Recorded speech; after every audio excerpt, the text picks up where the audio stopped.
كنت أدرس وأدرس. وشلون تحب يا المقرود شنقيلة بطبيلة؟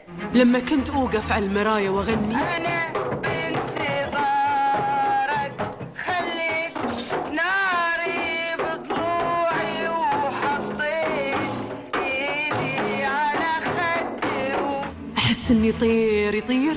شفتيش بقرة هربانة من هنا من شوية؟ ما أنسى دعاء أمي لي وأنا طالعة. يا بعد شد هلا انت صوتك حلو. امتداد حق صوتي انا. ويرجع صدى صوتي. هيهات يا أبو السلام.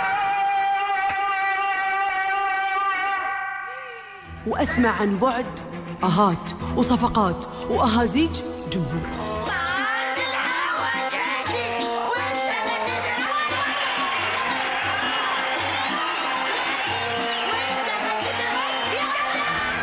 إلى أن جاء ذاك اليوم اللي سمعتهم يقولون فيه قاعدة أضبط مكياجي مع ساسو. طبعا هذا كله جمال طبيعي، شفتوا؟ ما عليكم لما يسوون لي صور ويخربونها ويشوهون وجهي الجميل. مقهورين من الملكة، صح ولا لا ساسو؟ اللي مزعلني وقاهرني ان اصحاب المواهب الصجيين تحت بالقاع قوع، واللي ما عندهم مواهب مثلك وامثالك فوق بالسماء. هذا القهر. فشختيني يعني، فشختيني صح.